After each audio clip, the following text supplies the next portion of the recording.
Gravação iniciada, presidente. Senhores, boa tarde. Vamos dar seguimento à nossa reunião de julgamento. Dando seguimento à nossa reunião de julgamento de novembro, estamos agora na parte final da nossa sessão, da parte da tarde do dia 6, desse dia 6. Julgamos até agora há pouco, antes desse breve intervalo, o processo 186 e não, julgamos o 180... 180, não? Não, já estou no 186 porque é um retirado de pauta aqui. É o 180. Julgamos o 180, vamos agora para o 181, relatoria da conselheira Débora, contribuinte Antônia Rosa Silveira. Conselheira Débora, por favor, fique à vontade. Eu vou ser bem breve. A autuação aqui foi uma reclassificação de rendimentos, né, que ele tinha considerado como isentos, e pela falta de apresentação do laudo médico. O que aconteceu? Na impugnação foi mantida a decisão de primeira instância, porque o contribuinte apresenta o laudo médico sem assinatura do responsável pela emissão. Então, o que acontece? Ele veio aqui no recurso voluntário, né, e ele traz o laudo assinado. Deixa eu ver aqui.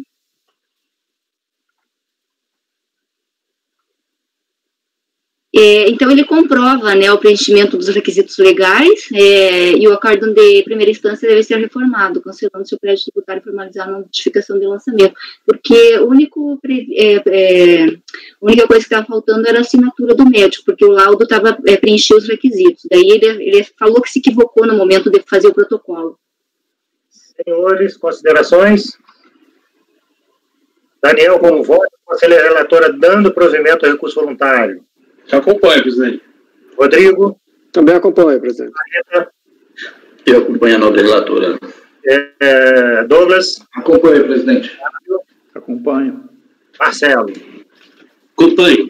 Eu também acompanho, se acordo os membros do colegiado por unanimidade de votos em dar provimento ao recurso voluntário. Processo 182, também já estou relatoria da conselheira Débora, contribuinte José Inácio Naia. Por favor, conselheira.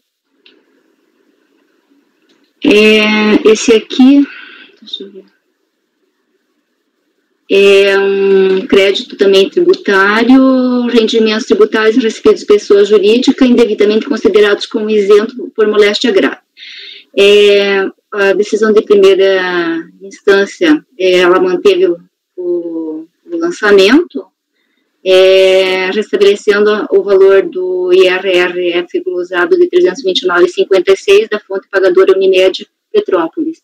Eu acho que eram duas infrações, deixa eu ver, rendimentos considerados como isentos, sendo 13 mil do INSS e 48, e uma dedução indevida de imposto de renda retido na fonte, eram duas infrações.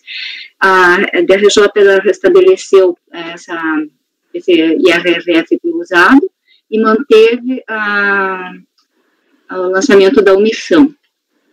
Daí, ele devidamente intimado, ele apresentou o recurso, né, acompanhado de documentos, e ele fala que, deixa eu ver, os documentos apresentados, bem como o superveniente, comprovam o direito do recorrente, o laudo médico emitido pelo Ministério da Saúde reconhece o contribuinte como inválido em decorrência de doença grave, cardiopatia grave a partir de 19/11/2004. A questão aqui é o seguinte, é que esse laudo, o laudo médico do Ministério da Saúde considera a cardiopatia grave a partir de 19/11/2004, mas ele entrou com um processo de pedido de anulação de débito fiscal, que num processo anterior, esse é o ano calendário de 2004, que a gente está trabalhando, não, 2002. No ano calendário de 2004, ele entra com esse pedido de anulação de débito, e lá na segunda vara federal de Petrópolis, nesse processo aqui de sessão de pré-executividade, o suspenso até a decisão final trata da mesma matéria objeto de discussão. Lá nesse processo, eu vou ler aqui porque daí vai ficar mais fácil. O litígio recai, então, sobre a discussão quanto a estar ou não comprovada com base nos documentos apresentados pelo contribuinte em sede pública impugnação, cardiopatia grave, que daria direito à isenção e, consequentemente, à restituição dos valores retidos e pagos a título de imposto de renda. Então, aqui eu transcrevo a legislação, né, para fazer jus o que ele precisa cumprir, né, os rendimentos ser de aposentadoria e pensão e a comprovação da moléstia grave. Aqui, a autoridade julgadora de primeira instância, ela manteve o lançamento porque ela falou o seguinte, que os documentos emitidos pelo Ministério da Saúde indicam que o laudo pericial da junta médica oficial reconheceu o contribuinte como inválido em decorrência de doença grave, cardiopatia grave, somente a partir de 19 de 11 de 2004. Cumpre destacar que a isenção, então, aquela lei, o artigo 111, né, do CTN, e sendo assim, considera-se que por força do artigo 3º do CTN, a autoridade administrativa, tanto a lançadora quanto a julgadora, tem a sua atividade plenamente vinculada. No recurso apresentado, o interessado afirmou que o laudo médico emitido pelo Ministério da Saúde reconhece o contribuinte como inválido em decorrência da doença grave, cardiopatia grave, a partir de 19 de 11 de 2004. Informou ter obtido sentença favorável em fase de recurso no processo de pedido de anulação, nesse processo aqui, referente ao mesmo mérito em discussão, anexando a cópia da sentença nas folhas 80 e 87. E aduziu que encontra-se em trâmite na segunda vara federal, exceção de previsibilidade, hora suspenso até o final do processo acima referenciado, considerando que se trata da mesma matéria objeto de discussão. De acordo com a cópia da sentença, o processo número 2006, alguma coisa, o posto em face da União, objetiva a declaração de nulidade do auto de infração, daí esse número, referente ao processo administrativo final 2005-47, lavrado em 16 de 11 de 2004, decorrente da revisão da declaração de ajuste anual do ano de calendário de 2000, com a apuração das seguintes infrações, então, a omissão de rendimentos e aluguéis, e a dedução indevida a título de despesas médicas, e a dedução indevida de imposto de renda retido na fonte. Em relação à matéria atinente à questão da isenção, é o seguinte, daí nesse processo judicial, a justiça, ela reconhece, apesar do laudo médico do Ministério da Saúde reconhecer a invalidez dele a partir de 11 de 2004, com base em todos os documentos que ele apresentou, exames, que ele era portador, inclusive ele foi submetido a uma perícia médica designada lá pela Justiça, que o autor era portador de patologia grave e informa categoricamente que havia, em agosto de 99, características clínicas e laboratoriais que indicavam a doença grave, qual seja cardiopatia, uma coisa assim, indutiva de isquemia de miocárdio. Nesse contexto, ante o entendimento jurisprudencial acima exposto e diante da perícia realizada, conclui-se que o autor era portador de cardiopatia grave. Assim, tendo em vista que a União reconhece a existência da citada doença a partir de 19 de 11 de 2004, é inevitável concluir que o demandante já se enquadrava na hipótese descrita no inciso 6, inciso 14, da Lei 7.713, fazendo jus em isenção do imposto de renda. O que eu quero dizer? Que nesse processo, a Justiça reconheceu desde 2000. Então, como visto na decisão judicial, reconheceu que o autor era portador de cardiopatia grave em 99, fazendo jus à isenção do imposto de renda no ano calendário de 2000.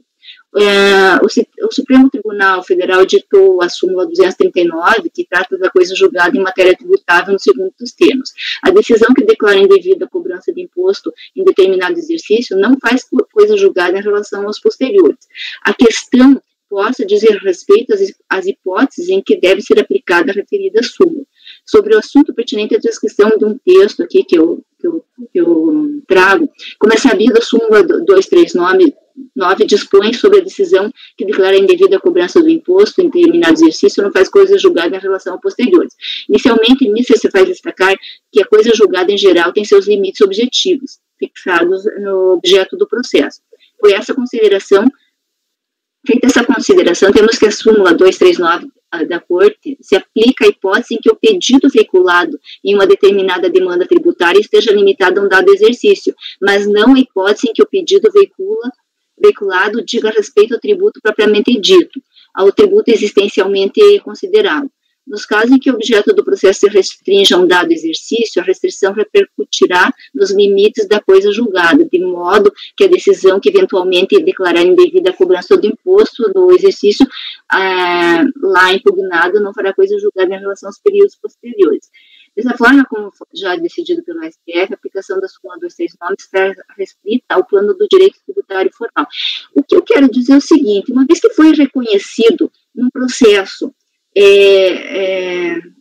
posterior a que o contribuinte, eu não sei se posso aplicar isso aqui no âmbito do direito administrativo, mas como ele conseguiu um provimento lá judicial, declarando que ele já era portador, fazia jus dessa isenção a partir de 99, num processo referente ao ano calendário de 2004, e esse processo aqui, a questão se diz respeito ao ano calendário de 2002, eu entendo sim que poderia aplicar aquela decisão lá e considerar como ele já portador de moléstia grave lá para esse exercício do ano calendário de 2002, e nesse sentido daria provimento ao recurso voluntário. Eu não sei se esse entendimento está correto, se eu posso aplicar isso, então esse é o meu voto.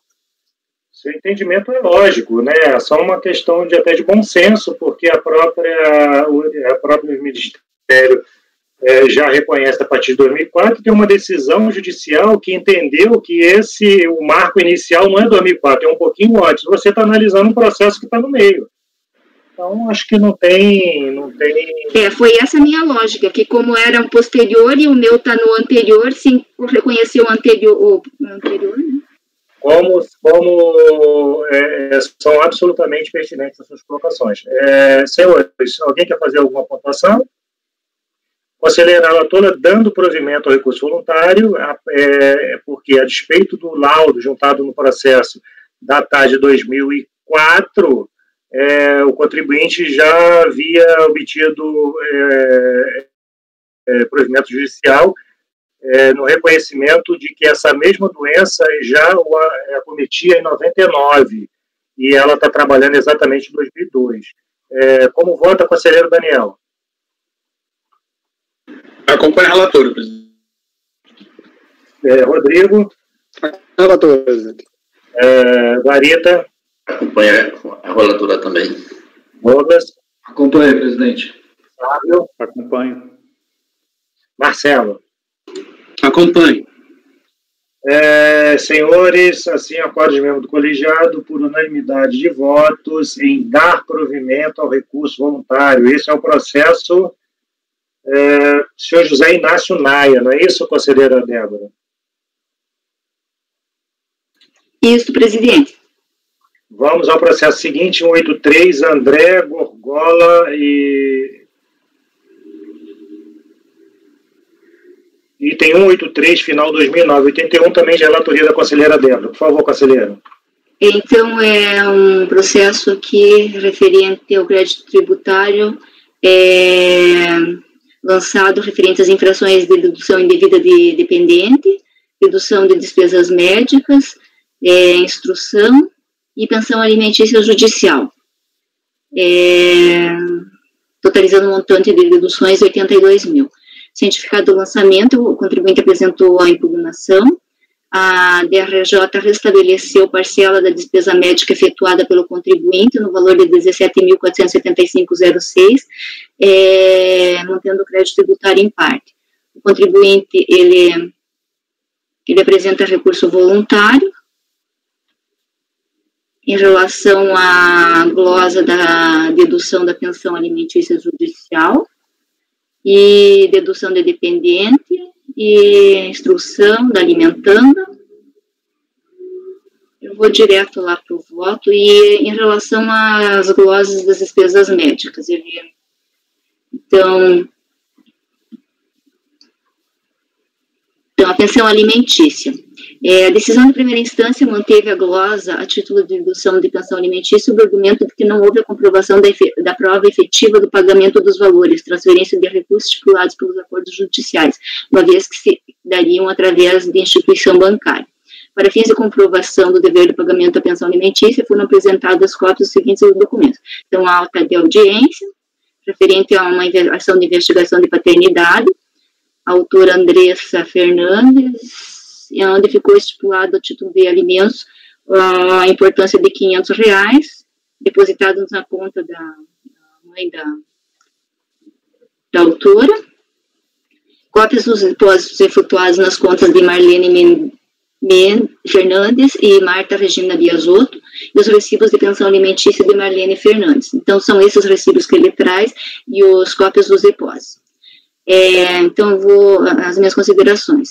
Não foi apresentada a cópia da decisão judicial acordo homologado judicialmente estabelecendo o valor, estabelecendo o dever de pagamento de pensão alimentícia para os filhos Murilo Biasotto Gógola, André Biasotto Gógola, e despesas médicas com os alimentandos. Nos autos constam apenas cópias do mandado de averbação da separação judicial e do pedido de separação judicial por mútuo consentimento, porque ele declara 3 beneficiários de pensão alimentícia, tá?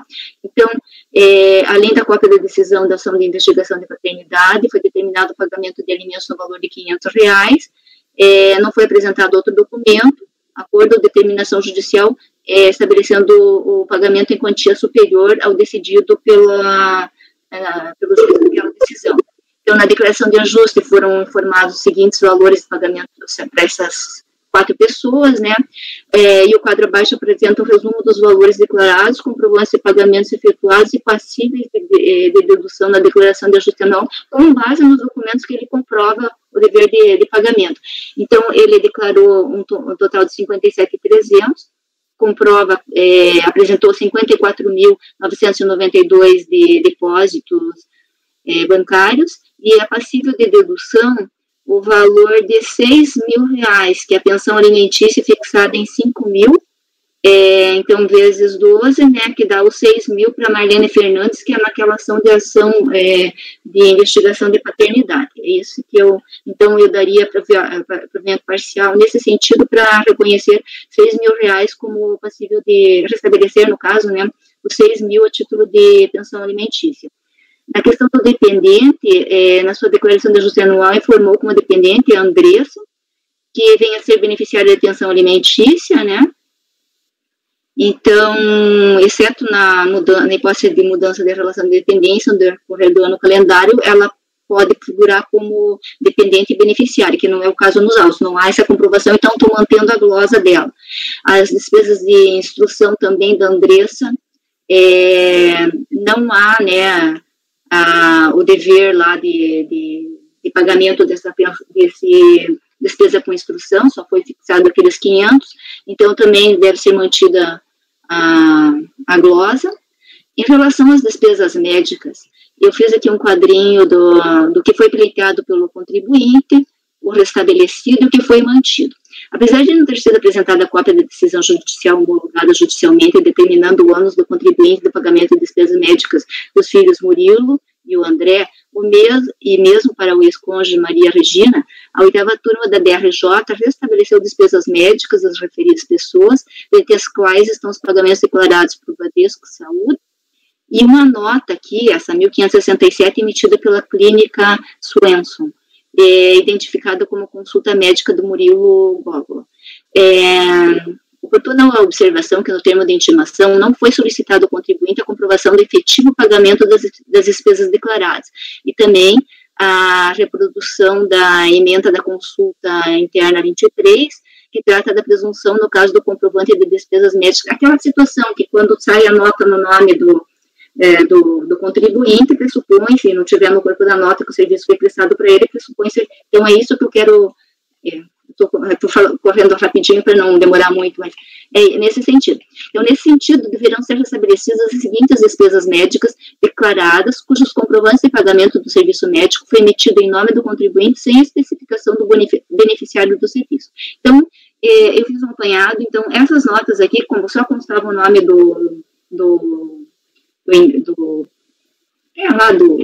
vamos dizer, do beneficiário lá em cima do serviço, então eu considerei como se fossem do contribuinte, então considero comprovado, então para ser restabelecida a glosa. Então, devem permanecer as despesas médicas relacionadas, assim, no quadro abaixo, que é a instrumentação cirúrgica, por falta de previsão legal, o tratamento odontológico dos filhos, né, porque não apresentou a decisão judicial nem de pagamento de pensão alimentícia, quanto mais do dever de pagamento de despesas médicas. E o pagamento declarado, aqui da instrumentadora, né, eu estou falando que não é dedutível, e deixa eu ver o que mais aqui. Mais uma vez, da instrumentação cirúrgica, que não é passível de dedução. Então, e não ingressou, né, não integrou a conta hospitalar, razão para a qual não deve ser mantida a glosa realizada.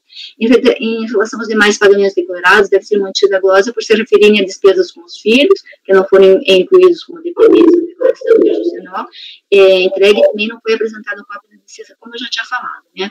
Então, a minha conclusão é a seguinte: dar provimento parcial para restabelecer as glosas de pensão alimentícia no valor de 6.000 e das despesas médicas no valor de 4.034. Esse é o meu voto. Senhores, considerações? Rodrigo, você está caindo direto aí, né, Rodrigo? Está nos ouvindo? Estou caindo, está ficando preto, é? Tá ficando cinza aí a tua conexão, mas tu tá aí nos ouvindo, né? Mas eu tô enxergando todo mundo aqui. A gente tá te vendo também, mas tem hora agora deu uma melhorada e tal, mas tem hora que deu uma congelada em você aí. Conselheiro Daniel, como vota? Conselheiro relatora dando provimento parcial, acolhendo em parte aí as despesas com pensão alimentícia e despesas médicas. Como vota, conselheiro Daniel? Eu acompanho, presidente. Rodrigo? Também acompanho, presidente. Guarita? Eu também acompanho. Douglas? Acompanho, presidente. Flávio? Acompanho. Marcelo? Acompanho. Senhores, então, resultado do processo 183 do recorrente André Gogola, acórdão colegiado por unanimidade de voto, dá provimento parcial do voluntário para restabelecer as glosas de pensão alimentícia no valor de R$6.000 e de despesas médicas no valor de R$4.034. Processo seguinte, 184, Armando Sebastião Rodrigues Teodoro. Conselheira Débora, mais uma vez, por favor, fique à vontade.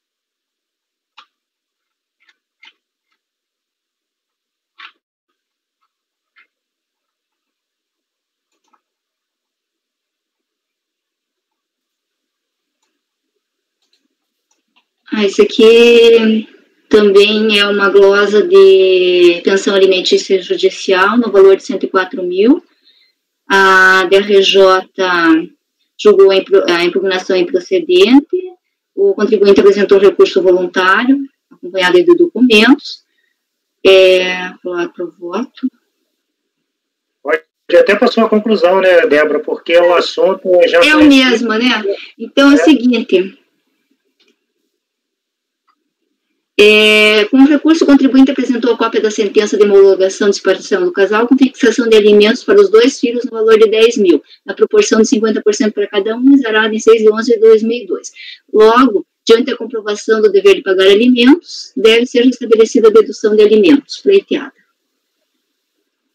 Ok. Ele anexo todos os comprovantes de depósito, daí só faltou isso, então está comprovado. Senhores, considerações? Conselheira relatora, dando provimento ao recurso voluntário. Daniel, como vota? Acompanho. Rodrigo? Também acompanho, presidente. Marita? Eu também acompanho. Douglas? Acompanho. Flávio? Acompanho. Marcelo? Acompanho. Eu também acompanho a conselheira relatora e assim acorde mesmo colegiado por unanimidade de voto, dá provimento ao recurso voluntário. Processo seguinte, conselheiro Francisco Nogueira Guarita, Oswaldo Vicente Castro dos Santos. Conselheiro, por favor, fique à vontade. Um momentinho, por favor. Gente, um momentinho, por favor. Contra o contribuinte em epígrafe, foi emitida notificação de lançamento de imposto de renda de pessoa física referente ao ano calendário 2007. Após a revisão de declaração, foram apurados os seguintes valores: o valor total 47 mil, incluindo a glosa de omissão de rendimento por dependente e outras. No entanto, o contribuinte recorreu apenas no que diz respeito, impugna apenas somente a glosa no valor de 85.300, relativo à dedução de pensão alimentícia, silenciando sobre a glosa de deduções com os dependentes e outras coisas, e outros valores. Vou direto ao voto, pela simplicidade da situação. Analisando os autos do processo, percebe-se que, apesar da autuação dizer respeito a mais de uma infração à legislação de imposto de renda de pessoa física, o recorrente se insurgiu unicamente em relação à pessoa alimentícia paga a filha Bruna Francinete Menezes dos Santos. Só para ter uma ideia, é o seguinte: a questão de respeito ao pagamento de pensão alimentícia à filha do contribuinte no ano 2007, no valor de R$ 85.300. Foi apresentada e formalizada nova decisão judicial que amparava o pagamento apenas a partir do ano 2008. Todo o conflito do processo foi gerado porque, a partir de 2004, foi formalizada uma ação de divórcio entre o contribuinte e a sua então esposa, onde o juiz homologava a pensão inicial, onde foi acordado o pagamento de pensão para a filha do casal no valor de 10 salários mínimos mensais. Aí, no caso, a DRJ e a fiscalização não levaram em consideração esse acordo judicial homologado em 2004. Aí, por conta disso, o recorrente vai com recurso argumentando que tinha esse acordo judicial homologado pelo juiz, que no acordo não estava explícito que o direito à pensão. No entanto, implicitamente estava constando, sim, conforme a pensão inicial. De posse da documentação apresentada, ao analisar os autos do processo e a decisão recorrida, percebe-se que esta considerou como decisão judicial apenas a sentença datada de 13 de fevereiro de 2008, no ano seguinte após a aprovação, no calendário em questão.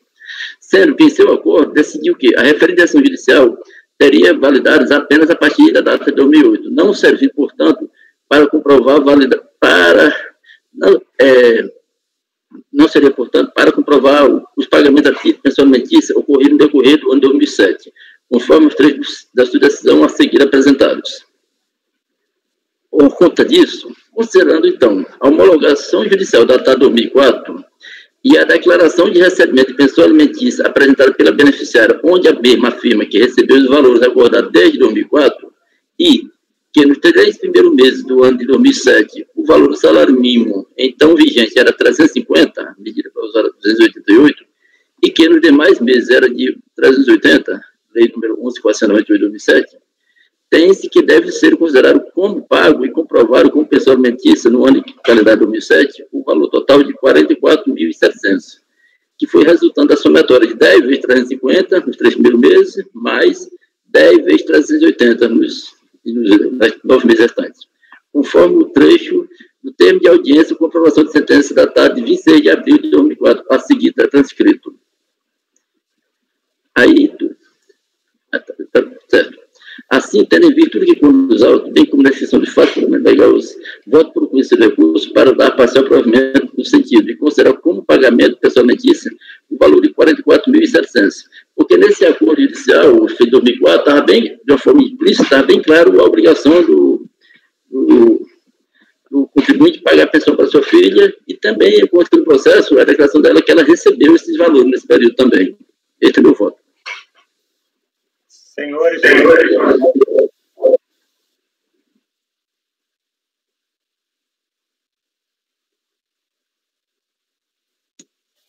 Passamos agora. Ele aqui teve uma outra filha, não sei, né? Só está catando os 44 mil pelo limite, né, das salários mínimos. Foi porque, na verdade... Tem mil e tem dois, tem Bruna e tem Cauê. Esse foi aí, ele não falou nada não, né? Não, Rodrigo, a tua voz foi meio trocada, mas mesmo assim, ele tinha declarado 85.300. No entanto, conforme o acordo judicial celebrado, era 10 salários mínimos. Só que 10 salários mínimos, os valores da época, segundo a MP e a lei que eu apresentei, era 350 e 380, e não como eu... Não entendi. Aqui foi tem... Rodrigo, a voz está muito... O som está sumindo, o teu som, viu? Agora? O teu som está trêmulo, tua voz está... Evolução aí, Rodrigo. Não. ruim. Tá Vem bom. aí, melhorou. Fala aí agora. Deixa eu... Tá ruim ainda, tô falando. Aí, entra. Tá cortando, Rodrigo.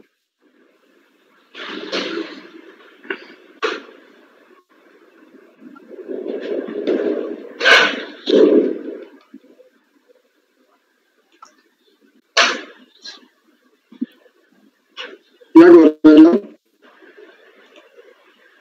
Você só mudou de quadradinho, mas acho que tá ruim do mesmo jeito. Fala aí. Diga o que você estava falando para ver se a gente consegue entender. Agora não. Tá não? Vixe. Tá bem ruim, Rodrigo. Agora também, ruim. Parece que melhorou um pouquinho. Vamos lá. Eu estava vendo que na folha 3 estava vendo dois legendos. Bruna, Cauê. Ele falou alguma coisa sobre o Cauê? Rodrigo? Aí. É a conexão, cara.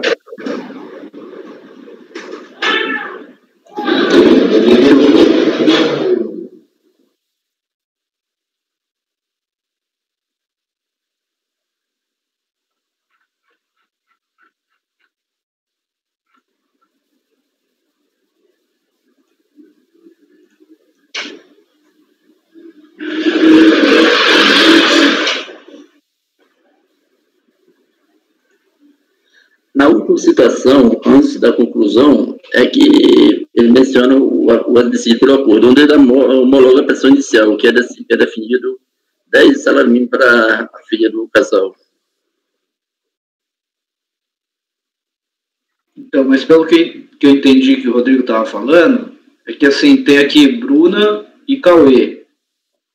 Mas aparentemente são filhos de casamentos diferentes aí, porque o Cauê tem outro nome. Isso. E aqui a reprodução que o conselheiro faz da decisão é exclusivo à filha do casal. Exato. Que é exatamente o acordo, que na época só tinha uma filha na época. Ou seja, essa decisão aqui, a homologação judicial, é datada de 2004. E o Cauê é de 2003. A menina, a filha já é de 99, um pouquinho antes. Então pode ser que o Cauê seja de uma outra relação. Não, inclusive, esse acordo foi exatamente esse acordo de divórcio dos dois, onde eles estão pedindo divórcio e pede que, na pressão inicial, solicita o seguinte: olha, eu quero que fique acordado que eu fique pagando todo mês 10 salários mínimos de pensão para minha filha, no caso, a Bruna, sei lá o nome dela, não lembro.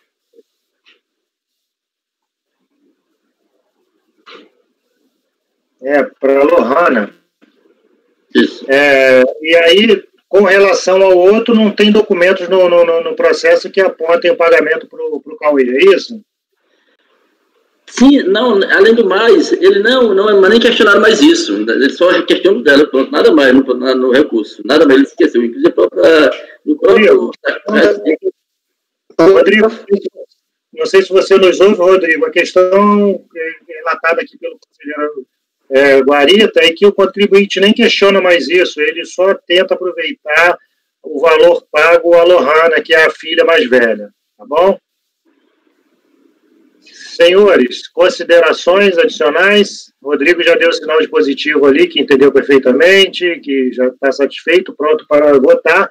Daniel, como vota? Conselheiro relator dando provimento parcial, recurso voluntário.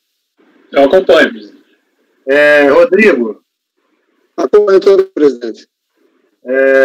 Douglas? Acompanho, presidente. Débora? Acompanho.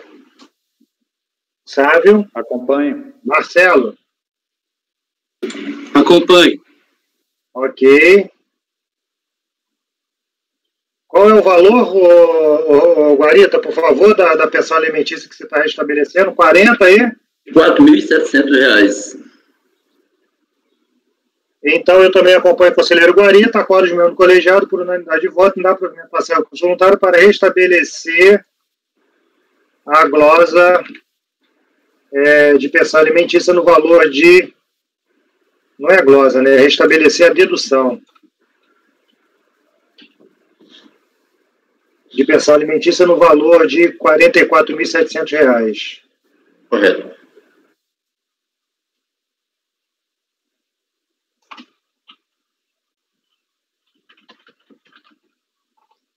Processo seguinte, Marcelo, contribuinte Enedina Aparecida.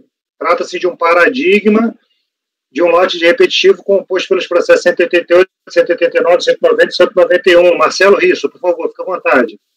Presidente, eu vou bem objetivo aqui. A única questão aqui é em relação... Me perdoe, deixa eu só fazer uma observação. Aqui eu já pulei aqui o processo que eu tinha comentado antes.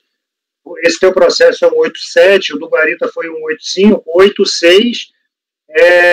Foi um processo retirado de pauta ao pedido do patrono do contribuinte e ficou com o seguinte resultado na ata. Processo retirado de pauta, pedido do contribuinte, nos termos do artigo 12 da portaria CAF 17/2009, o processo será incluído em reunião de julgamento a ser agendado oportunamente. Desculpe, Marcelo, por favor, fique à vontade. Que isso, presidente. Bem objetivo aqui, o recurso voluntário, a contribuinte, ela tem cegueira, ela junta no recurso um novo laudo, porque o questionamento era em relação ao médico que tinha assinado o carimbo lá da prefeitura, da localidade onde ela estava, enfim. E ela resolve isso com a juntada de um novo laudo. Ele está na última folhas do e-processo aí, tá? É aquele processo que é identificado por peça, tá? É o último, e eu estou dando provimento. Eu fiz umas considerações a respeito da decisão da DRJ, que foi até por maioria, né? Eu fiz umas considerações, mas eu, aqui no caso, sendo bem objetivo, ela traz um novo laudo aí que deixa bem claro. Ok, Marcelo, deixa eu só dar uma olhadinha.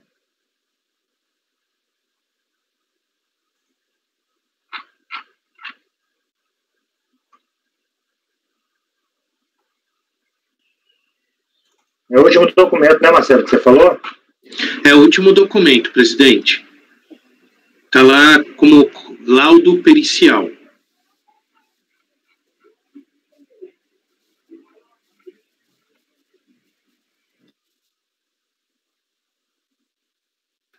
Folhas 84.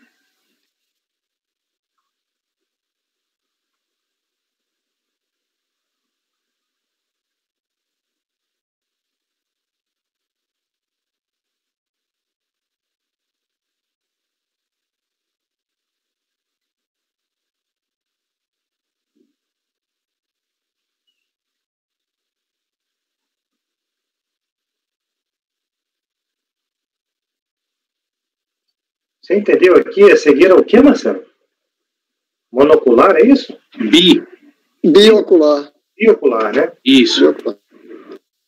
Senhores, considerações? Desde 2002, nós estamos tratando de que ano, Marcelo? 2003.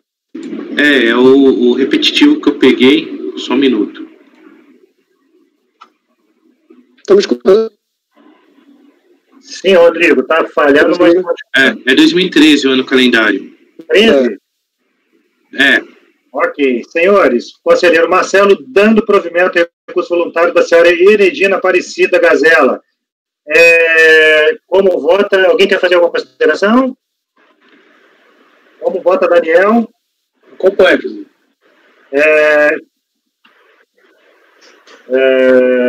Rodrigo? Acompanhe.